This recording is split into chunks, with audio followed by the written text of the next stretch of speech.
Hello, my name is Jenny Lewis. I'm Director of HR and OD at Leeds Teaching Hospitals. Delighted to be able to share today's report out. And again, another very special one because we've got City partners joining us. So I will just get the City leadership team to introduce themselves, if that's okay, before we get into the 30-day report out from our rapid process improvement workshop. I can't believe that was 30 days ago on Discharge Home First. So folks, did you just want to quickly introduce yourselves? Would you mind?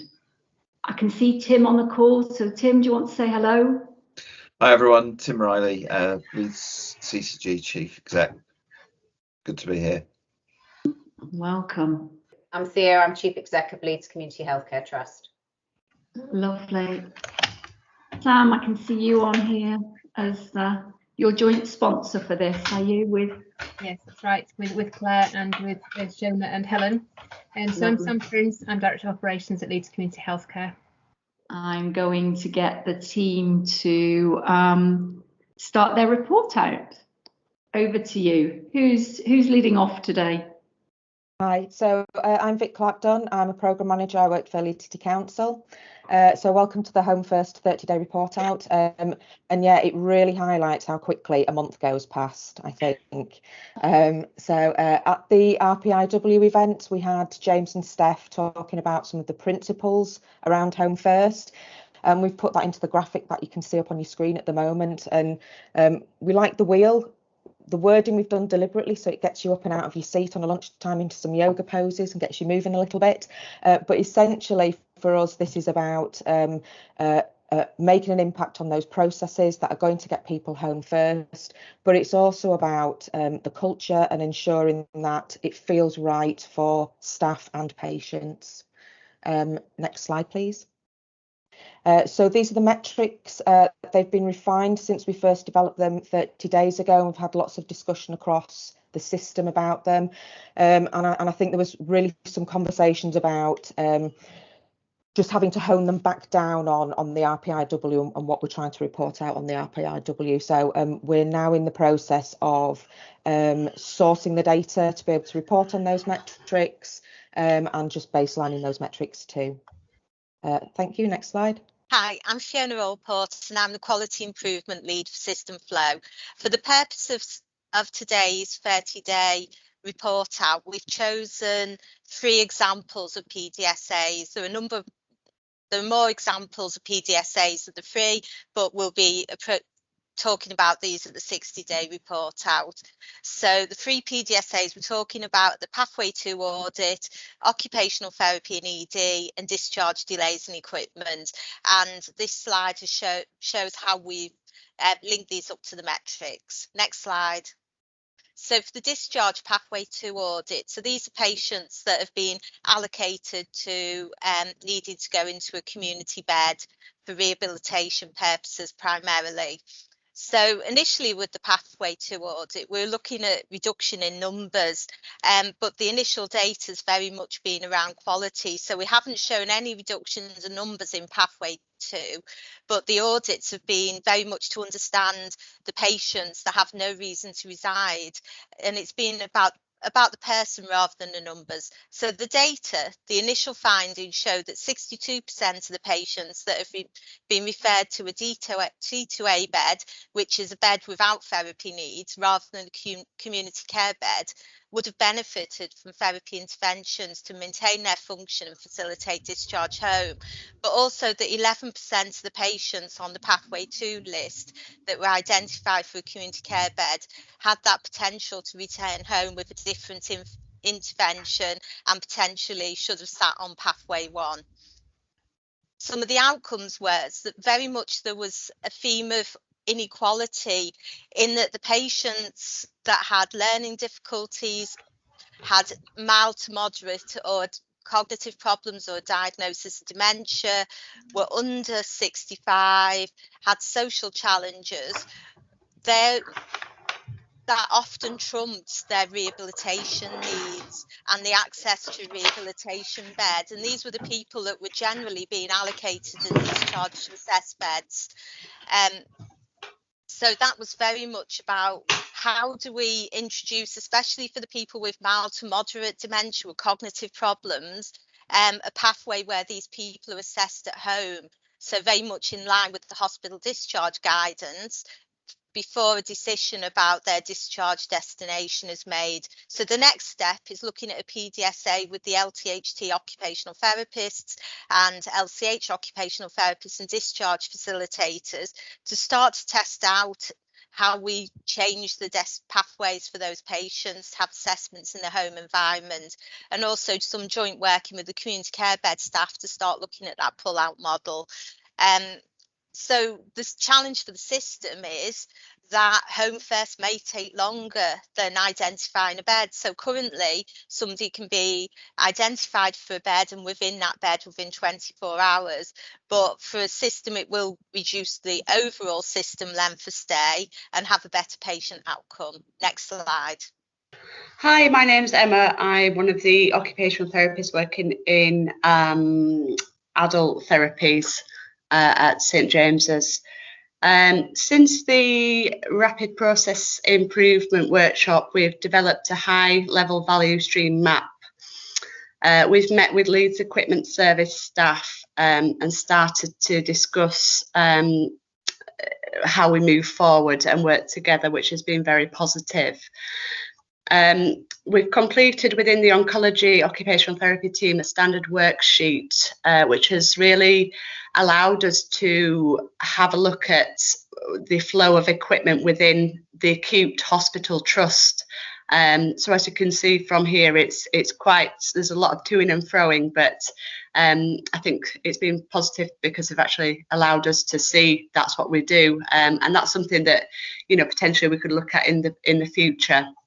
However, following an example of a patient who's unfortunately had a discharge delayed yesterday, that's caused us to focus more on the level 2 process for equipment escalation within the trust. So we had an example of a patient who one of the therapists had sent a referral to Leeds Equipment Service for some equipment, which was level 2, and then used our escalation process, but it enabled us to see quite a delay within that process. So what we're going to do is have a higher level value stream map to identify where the delays are, and then that will hopefully allow us to move that forward and improve that process, and ultimately improve the patient experience. So that's how we are planning on moving forward. Because of how the data will be collated, it's quite it's easy to do because of the timings, because it's the process that involves all electrical appliances, emails, etc. So we're all very excited to engage in that process across the whole trust and the occupational therapy profession, and hopefully we'll have an update for you at the 60-day report out. Thank you. Next slide. Hello, my name is Krista Johnson, occupational therapist in the therapy supported discharge team. I'm going to discuss my PDSA cycle, which started on the 19th of July and is focused on patients who are in St James's Hospital Emergency Department. Therapy supported discharge have worked jointly with Leeds to identify patients that can go home and require rapid assessment in the community. Therapy supported discharge staff have worked fluidly across the services to pull patients, completing assessments within ED and patients' own homes on behalf of the neighbourhood teams to identify ongoing care and rehabilitation. The PDSA cycle has started on a small scale, therefore I'm going to focus on 2 patient stories which highlight HOMEFIRST and discharge to assess principles. Case study 1. Yaz transfer to A&E following a fall and concerns regarding possible head injury due to laceration. Prior to attendance, patient lived alone with carers 3 times a day.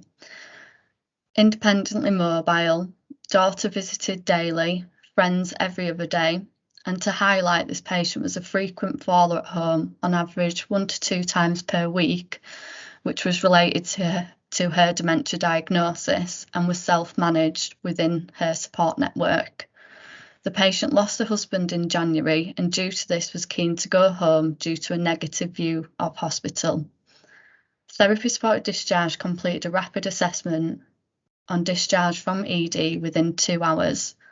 Unfortunately, the patient reattended ED within 24 hours due to a further fall and ongoing concerns regarding a head injury.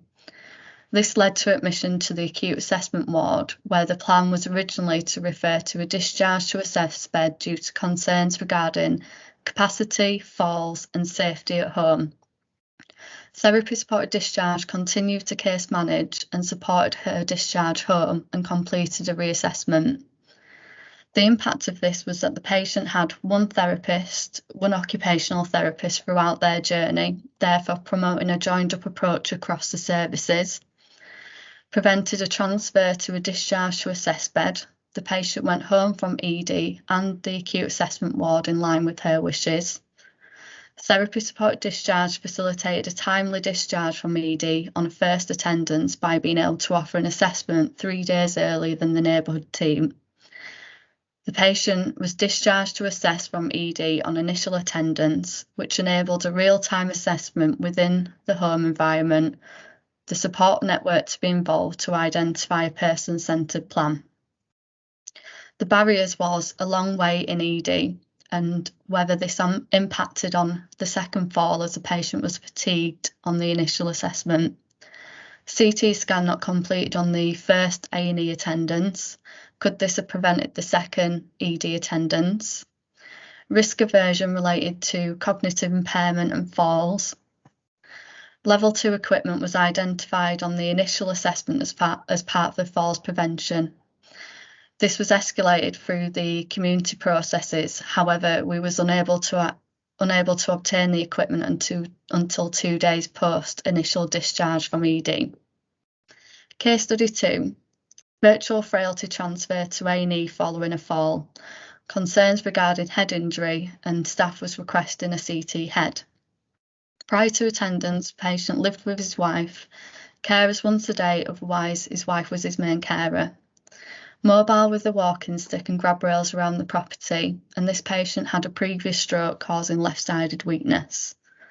Referral to Leeds for moving and handling assessment due to concerns identified by the frailty ward. Joint assessment completed with Leeds, and it was difficult to establish whether the poor moving and handling was a result of the fall or the environment in the frailty ward. At the time of the assessment, the patient was still awaiting a CT head. Decision was made to admit to the acute assessment ward for the CT head and for further therapy assessment. Therapy supported discharge followed up post CT head, enabled home assessment after the ward therapist agreed that this was required. The impact of this was one occupational throughout their journey, providing continuity. This was integral to identifying that the moving and handling was better in his home environment, highlighting the importance of discharge to assess. Therapy supported discharge facilitated a timely discharge by being able to offer assessment 1 day earlier than the neighbourhood team. And the patient was discharged from occupational therapy after one follow-up visit. And we have to wonder whether we've prevented a community care bed admission by being able to offer a moving and a handling assessment within his own property and identifying that it was safe within his home environment. The barriers was delayed CT scan and referral to Leeds, and due to this we wasn't able to test out discharge to assess on the day the patient attended ED due to the working hours of therapy supported discharge. If we was able to access non-peripheral store items on the day, the patient could have been discharged sooner from OT on the day of the initial assessment. The next steps for the PDSA cycle is to review the cycle in relation to the future of the therapy supported discharge pilot. Next slide. Good afternoon, everybody. Hello, my name is Matthew Spence. I'm a pharmacy technician in pharmacy here at Leeds Teaching Hospitals. I'm also a continuous improvement specialist, and I'm part of the HOMEFIRST RPIW team. And I'm going to talk to you about what went well. So what has gone well? Well, the group is clearly spread out across many different departments across the city, and actually we're meeting regularly once a week at least as a core group. And this is really important. It's helping us develop supportive relationships and actually understand what's going on in the different areas. It's also helping us develop and share our Home First vision wider to our colleagues. And it's also, we've shared about the numbers and the metrics, but what's really important and what we're learning about is the patient stories, which what Emma and Krista have just really eloquently shared about, and the impact of this work and how important this work is. And what we also recognise is that this is about change, behavioural change, and this will take some time. And we're working across a wide patch. Next slide, please. And that links quite well to what would we do differently, even better if, or what our challenges are. And our challenges are that actually this value stream is huge. It's across a citywide pathway and involves many different departments. And the way this RPIW has been set up is that actually we've all been put into a room together, and then we're kind of working backwards. Normally, quite often, an RPIW will have 8 to 12 weeks lead time. So you'll go out and develop your data, gather your data, and you'll understand it. Whereas we have a part of that, but now we're working that through. So various different areas are going off and gathering that data now. And we're very much still learning. And a lot of the colleagues on the call are still learning about the Leeds improvement method and lean methodology, and trying to share that and cascade that throughout the teams. What else have we learned is that actually one of the challenges is around the PDSAs themselves and the potential, because we are so in some ways so siloed and working in a virtual world, and the challenges that brings is actually the unintended consequences of actually going and doing a PDSA. We've actually not recognizing the impact it could have further down the value stream, or further down the impact on the patient. I think that's the end of our presentation. I'd like to say thank you. Next slide, please. And I think that'll lead us on to our patient complaints. Thank you, everybody. Wow. Gosh, what a phenomenal report out at 30 days. If it's okay with the patient complaints team, I'm just going to break our standard work a bit, because we've got city colleagues on the call, and I'm going to just open it up for questions and reflections, and then move on to our next report out, if that's okay. That was an absolutely fabulous Team Leeds effort. So before I bring questions in, can I just see if there's anything the sponsors want to add at this point? I can see we've got Claire. Brilliant, lovely. Sam, do you want to go? Yeah, so I think that the main aims of this were Home First, keep a focus on Home First, but the secondary aim was to work as a system as team leads. And I said this last time, but I think that the work that has been done to promote a team lead, a single way of doing things, is really fantastic. So thank you for that. I think it's also helpful because it's helping us to establish one version of what happens. Because I think that when you're coming from different organisational perspectives, you think that this is what happens. When we're doing it all collectively, we get a single version of the truth. So it's very helpful. Thanks. Sam, that's massively powerful, isn't it? Really, there's some really powerful things in the presentation. John, I can see you'd like to come in. Have you got a question or a comment to build? It's two questions, really.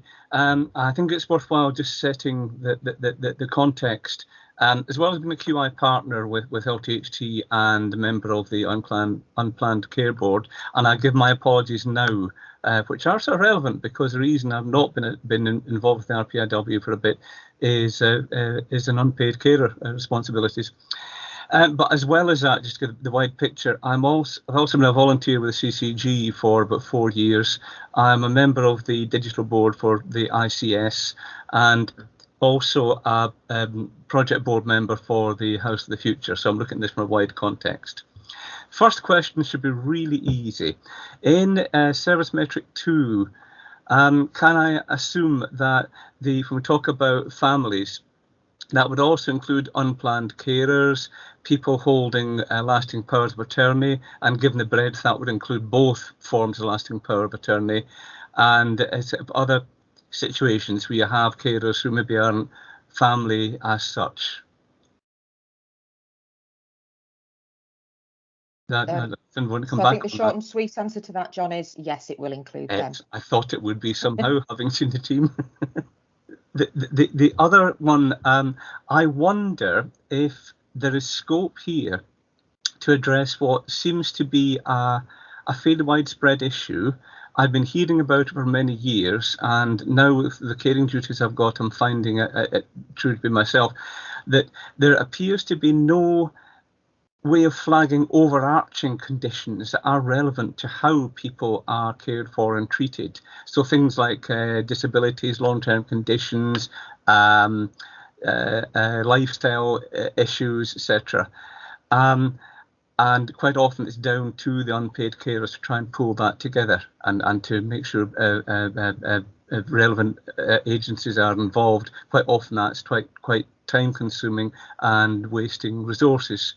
So, I mean, even within, say, a GP surgery, you might find that there's no record that someone has a particular condition that is actually relevant to anything else that's being done. So I wonder if there is scope for looking to see if what's probably the most important bit of work that LTHT is doing at the moment with this RPIW work, if there's any way of incorporating into that some way of helping push forwards this a method of getting the overarching these overarching conditions included and fed into a joined up shared care system. I mean, I am raising it elsewhere, but this could be one way of really starting to push it forwards. Lovely. John, thank you. I'm just going to invite the team to comment on that. It might be a longer conversation offline, but does somebody in the team want to pick that up? And then I'll bring Claire in. Jenny, I'll just on that point. That's a big question to ask, and I think probably we'll need to pick that one up outside of here, because I think it's a fair question. It's a good question to have asked. But let's pick that up outside of here, because I think that's a much broader piece of work.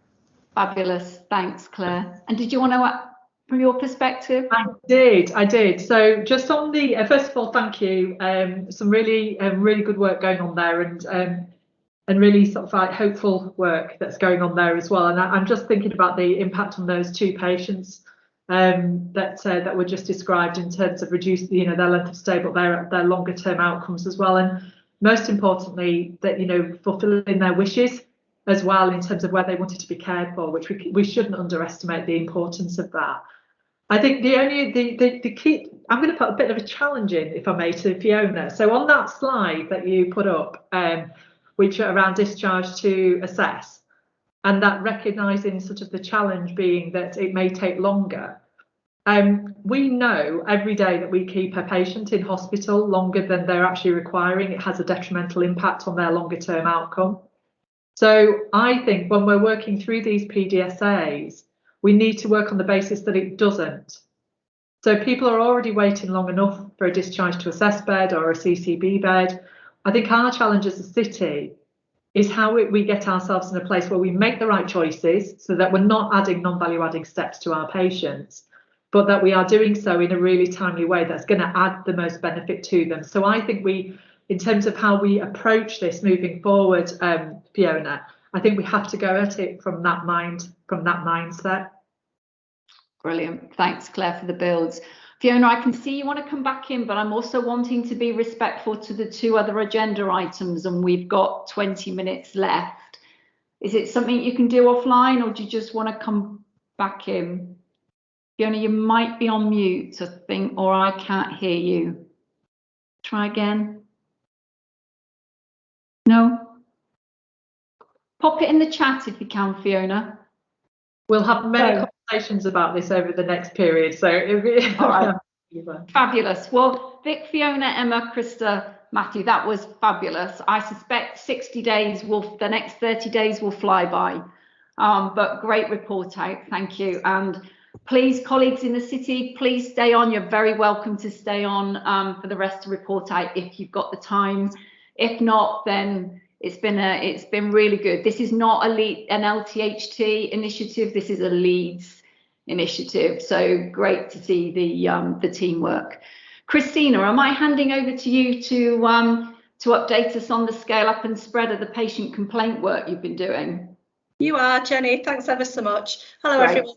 My name is Christina Kozłowska. I'm the head of patient experience for the organisation and been heading up the patient complaint scale up and spread event.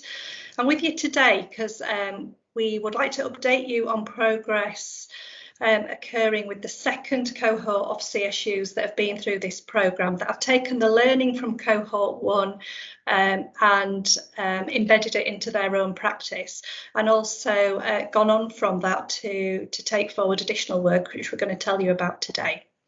So the colleagues I've got with me are from Women's, AMS, Neuro and Cardiorespiratory, and we'll also have a brief update from the complaints team too.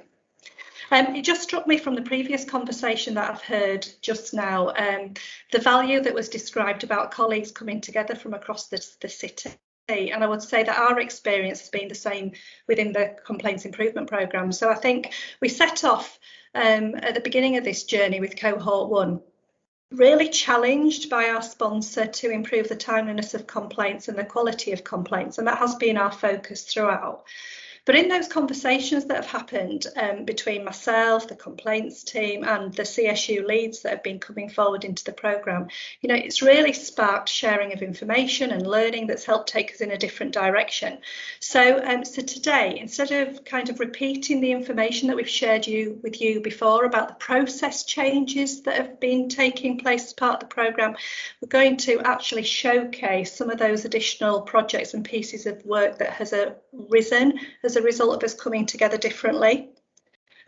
So next slide, please.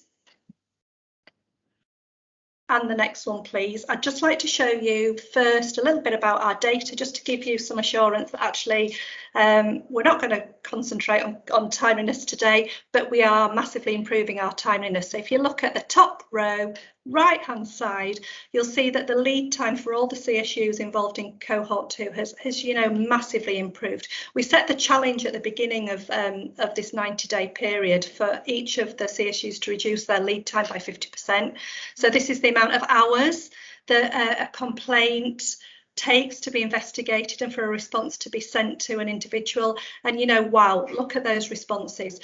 We have got minimal numbers still because, you know, as always happens with complaints, it takes a long time for them to get through the system, but just look at some of that data, 93% improvement in women's and all the CSUs well over 50%. So, you know, brilliant stuff going on there.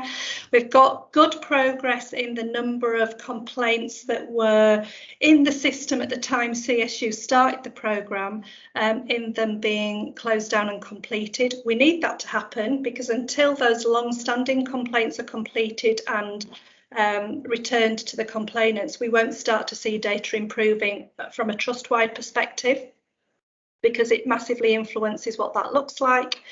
And the bottom row just talks about our percentage defects. So this is about the quality of responses we're sending out to individuals and why they return them to us if they're not happy with what they've received. And as you can see, of all the CSUs in the programme this time, they've all had returned, reopened complaints, but none have been for reasons that they can influence. So we've got a 0% defect rate currently, which is magnificent compared to where we were at the start of this programme. So next slide, please. I'm going to move you on to our CSU conversations and start with women's. So I believe we've got Sue on the call, who's going to tell you about the wonderful work she's been doing. Hello everyone, my name is Sue Gibson. I'm Director of Midwifery here at Leeds. So for the Women's CSU, communication with our service users, it's a core element of our work in all our specialisms. We do want to improve our responsiveness to complaints, both formal and informal, but we also want to proactively improve how do we communicate with our families, how do we share information with them about the services that we offer, about how our services are changing, and encourage the input of service users to influence those improvements. and to learn from their shared experience and also understand their shared experience. So whilst recognising the impact of COVID-19, it's afforded the CSU the real opportunity to challenge ourselves about how do we communicate and interact with our women and our families. Yes, from a complaints perspective, but from a wider perspective, what are those everyday opportunities to interact and to communicate?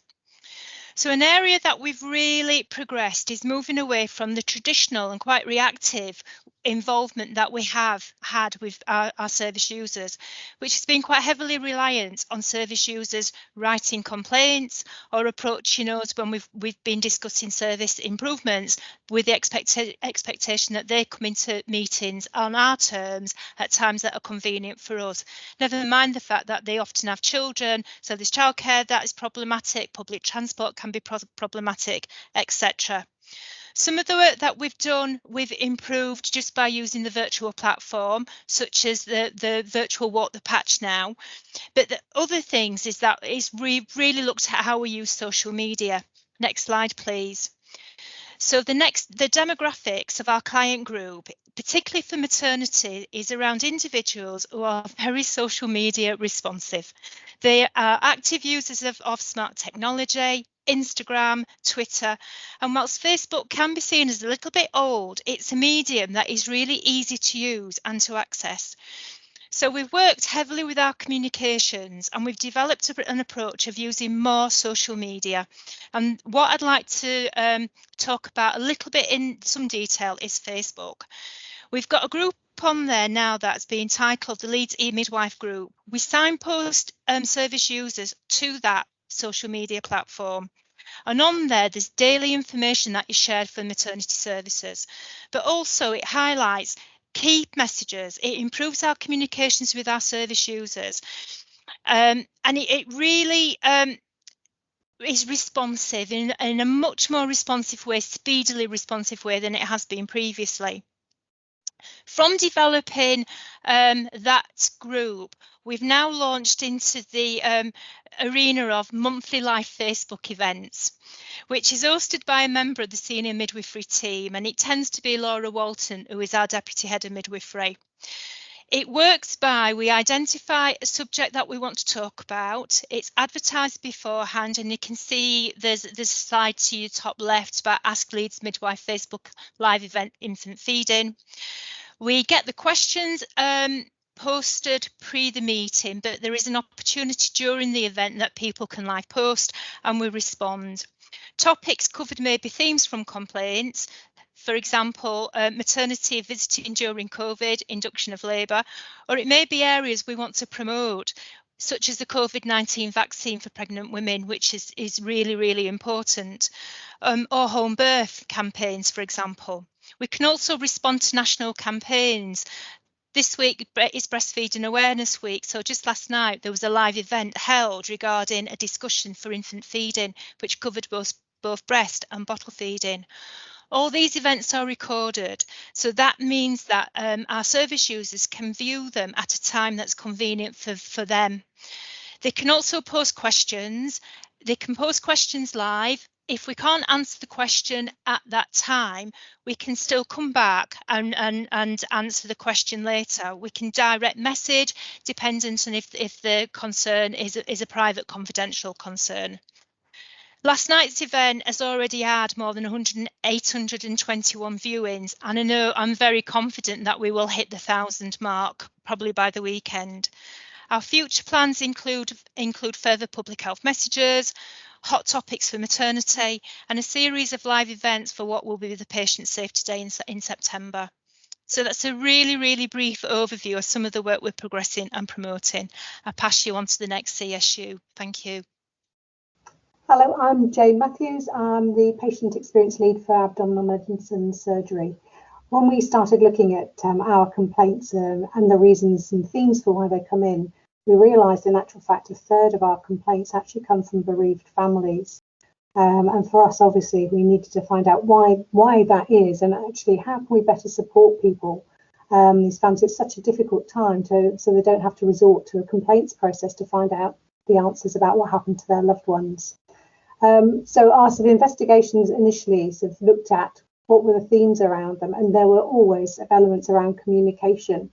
So when we dug a little bit deeper, we might actually have said that from our notes, we definitely communicated, we told people what was going on. However, there definitely seemed to be a real gap in what people understood, and clearly because they were going through very difficult circumstances, their ability to perhaps process or understand the information was affected. We then looked at what happens after somebody dies, and the bereavement office do a fabulous job of sending out letters of condolence and contact with bereaved families. However, we did find there's a gap that for those patients where their deaths have been referred to the coroner, we actually don't send out anything from our own bereavement office. Communication is left to the coroner's office to sort of keep people informed. So, you know, we hand that over at a very, very sort of difficult sort of time.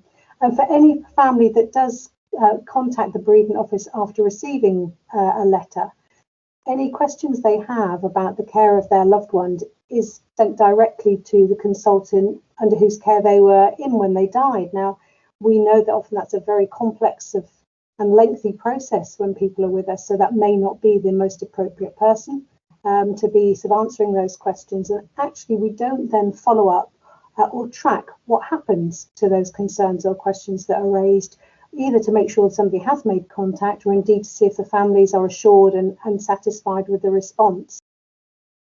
So we need to find out a little bit more about sort of what's going on, obviously, to try to support families before this happens. So part of our agreement with sort of our head of nursing, Sir Lorna, is that our matrons, when they go and do their daily board rounds on wards, will talk to our band 6s and 7s to identify those families where patients have deteriorated quickly, their care is complex, or actually they're at end of life. Particularly with all of the challenges around communication at the moment with COVID and people not being able to visit and communicate perhaps as much as they would like to, that we do think that's a real sort of issue. It's been with us a long time. You know, things perhaps haven't gone as well. How are you doing? You know, do you know everything you need to know? How can we help? That sort of kind of thing. And then for those of patients who have died and their cases are sort of referred to the coroner, we're looking at our consultants sending out a letter of condolence, sort of with a personalised sort of edge to it, but also giving some information about the process, what happens next, and how we can best address any questions they have, with an open-ended invitation for them to come back to us either before or after the inquest. We've obviously got to be mindful we've got the new medical examiner's role coming into play, and some of that may be gathered up by sort of that. So, you know, we'll make sure that we keep abreast and sort of talking to the people that are going to be sort of implementing that process. But also going forward now, I will be copied into those emails that go to consultants from families who've been bereaved for two reasons. One, see if I can make sure it's going to the appropriate person, offer any support in the response, whether that's a virtual meeting, and actually also identify where those families are really struggling and actually need some more support, and whether that would be a direct call from the head of nursing or deputy head of nursing to offer some support. And obviously we're hoping that as we go forward, we'll track the number of complaints we have from bereaved families, and hope that we'll see that sort of reduce, and any interactions with our sort of families and feedback about what would have supported them better. Obviously, we may end up with further actions to implement and address the problem. Thank you. Next slide, please. Okay, I'm going to just do a quick overview, because I think we probably haven't got all the colleagues on the call that that we were expecting, Jenny, possibly. So I will.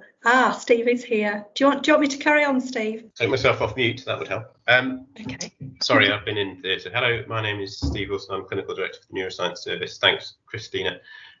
So we've really looked at a couple of key areas. One was the management of our PALS complaints, of which we get significant numbers through, often relating to long waits for surgical interventions. So this was creating a significant problem for our administrative teams, who were having to deal with multiple calls, but often not being able to have the relevant information ready for the patient at the point at which they were being asked to make contact. So it was creating quite a significant amount of duplication of work. So what we're trying to do is introduce clinics for the PALS service, so that we can actually give the patient the information that they need at the point at which we first make contact. And hopefully that will show some improvement in terms of the numbers of PALS complaints that we get. Other things that we've been looking at are creating some standardized letters and templates for use by the PALS team, because, as I said, most of these complaints tend to come through in relation to long waits for surgery. And unfortunately, at this point in time, as everybody will know, we're struggling to really manage that.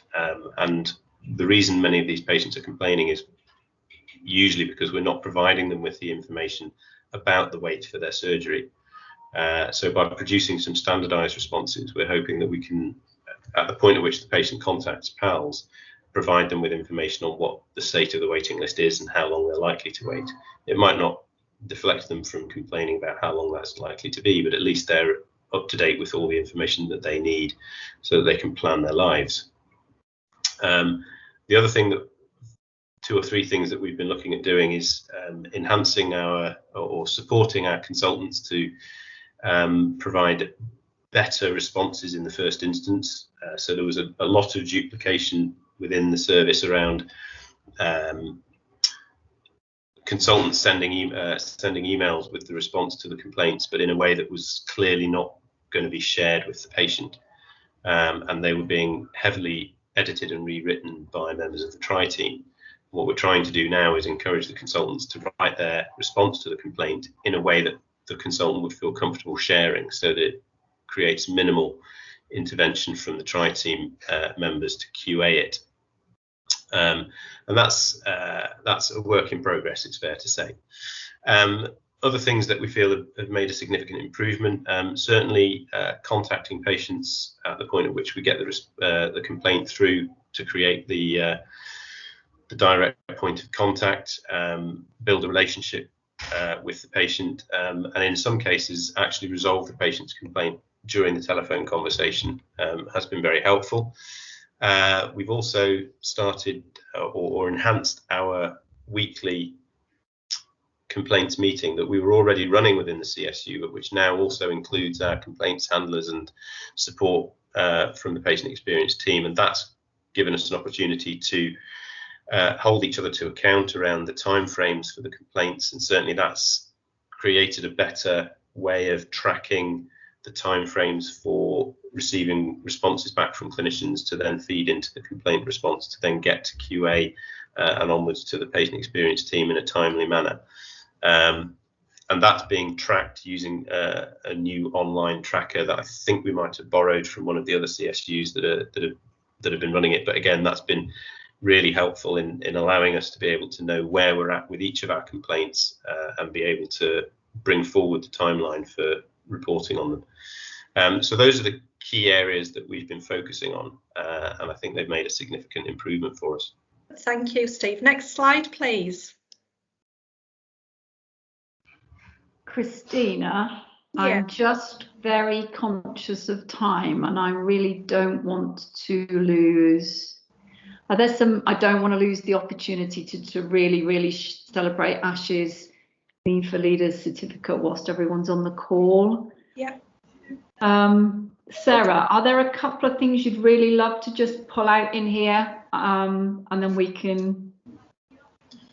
Of course, Jenny, I'll be very brief.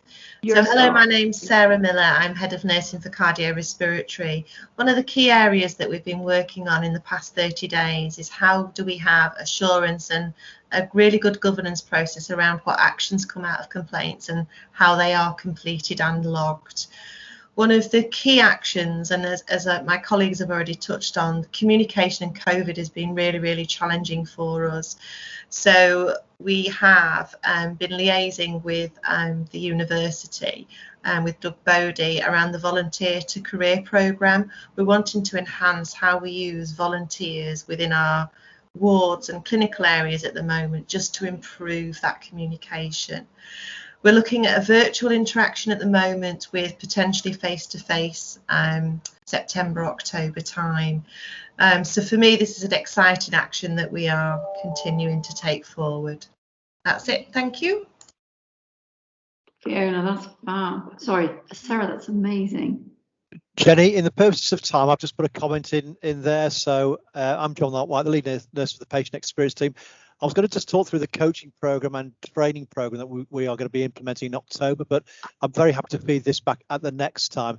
But just to recap, the coaching program has been very successful, as you can see, with the numbers to date across many of the CSUs, and it's a great chance to work with our current speakers today. And the next slide, please. And this just overviews a training program that we are going to start in October 2021, a comprehensive training package. But I'll feedback about that at the next report out, Jenny, for the purposes of time. So Lovely. That can conclude our presentation today. And any questions, put in the chat.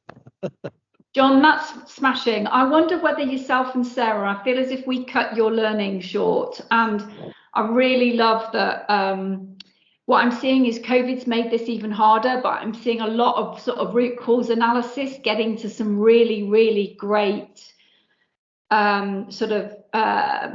patient first personalized actions in place. So please do start maybe with Sarah and yourselves, learning when you next report out, so that we do it justice. Absolutely, Jenny, we can do that, certainly. Great stuff. Thank you. Amazing, brilliant. So this is one of my favorite things to be able to do. Ash Xavier, I hope I am pronouncing your name correctly. Ash, please correct me if I'm not. Yes, you are. I made it short to make it easier for everyone. Ashita Xavier is my full name, yeah. Fabulous, lovely. And you're a senior nurse in the patient safety team. Yes. Putting all of your work into professional practice and safe standards. So what a crucial area of the organisation to be applying the Leeds improvement method to. Just absolutely delighted to be able to award you your Lean for Leaders certificate. Would you, I'm so sorry it's not in person. Is there anything that you would just like to share a little bit in terms of what you were applying your learning to? Yeah, I'll be really quick. So basically, I stepped up from a band 6 to a 7 within the patient safety, professional practice standards and safety team. I've now taken over Falls portfolio for our trust. So with that transition and doing Lean for Leaders at the same time, although it's been challenging, but it's been a really massive learning curve for me. Next slide, please.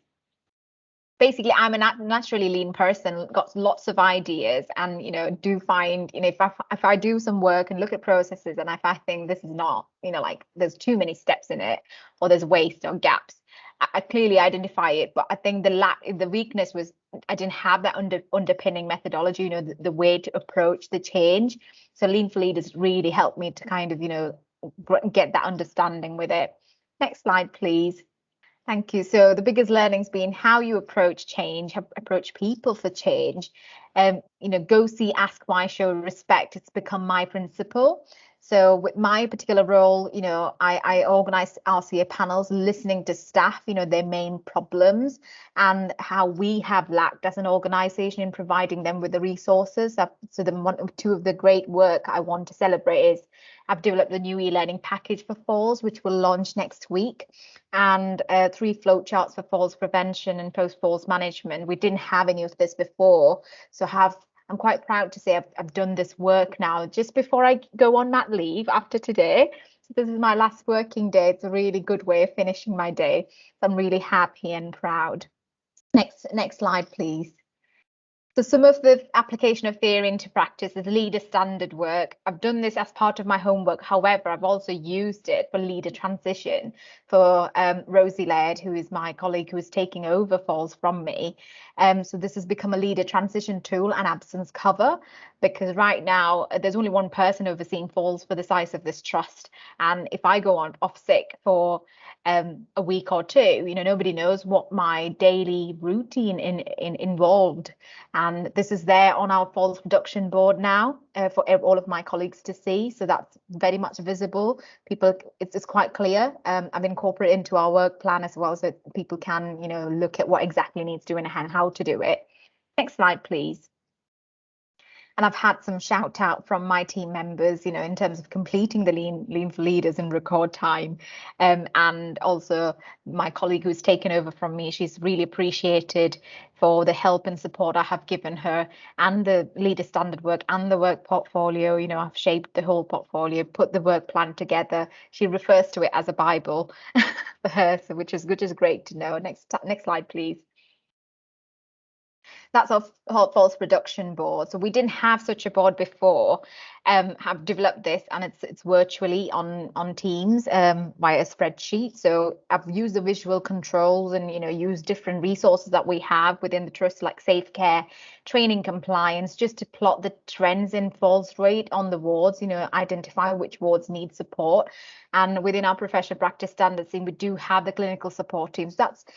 And the pressure ulcer team as well. So we do work more collaboratively now, and these data and how visual they are during our Tuesday huddles has helped us to kind of identify areas that we all kind of face issues with and work together as a team rather than separate interventions. So that's how, you know, the falls production board has helped us as a team. Next slide, please. Next slide, please. Covered that. And people link board. So again, I've transitioned the physical people link board into the virtual platform, linked it to our trust objectives and where we stand as a team, because obviously we are chief nurses team, and, you know, it's very much in line with the trust vision and objectives. And we have set our own three main top priorities for this year, and how that links to the nursing and midwifery strategy. So I invited Lisa Grant to our people link board review on a Tuesday a couple of weeks back, and you know, she's appreciated how much work we do. And I think as a team, we feel like raising the profile of our team is something we need to do more, because people aren't quite aware what exactly we do. What is corporate nursing is always a question we get asked. So that's something I need to work on. Next slide, please. So although I'm going on mat leave, I have kind of arranged some next steps for my team. So I've liaised with the KPO team to arrange a brief session with my colleagues, just introducing lean methodologies, because whatever I have done in the last year is really, you know, kind of grabbed attention and interest of my team colleagues, and they're already keen to know more about it before they sign up to the course. And obviously with the challenge, it's a long course, it does take quite a lot of your time. So they're just mindful of, you know, how much time it takes, but just want to know a little bit more. So KPO teams kindly agreed that they will deliver this session to my team. And also arranging for my team to come here and report out, just to share and celebrate the amazing work we do on the back of the conversation we've had with Lisa Grant, and again, on the back of the staff survey that we've had last year. Thank you very much. Amazing, amazing. So congratulations, enjoy your maternity leave. Thank you. You are leaving a team in a much stronger place because of the Leeds improvement method, is the take-home message I'm getting from your report out. And just before I end the call, can I ask you all just to take yourselves off mute and give Ashita a really, really big round of applause. Thank you, thank you. And at that point, I think that's a lovely place for us to end report out. What a great session. Well done, everybody.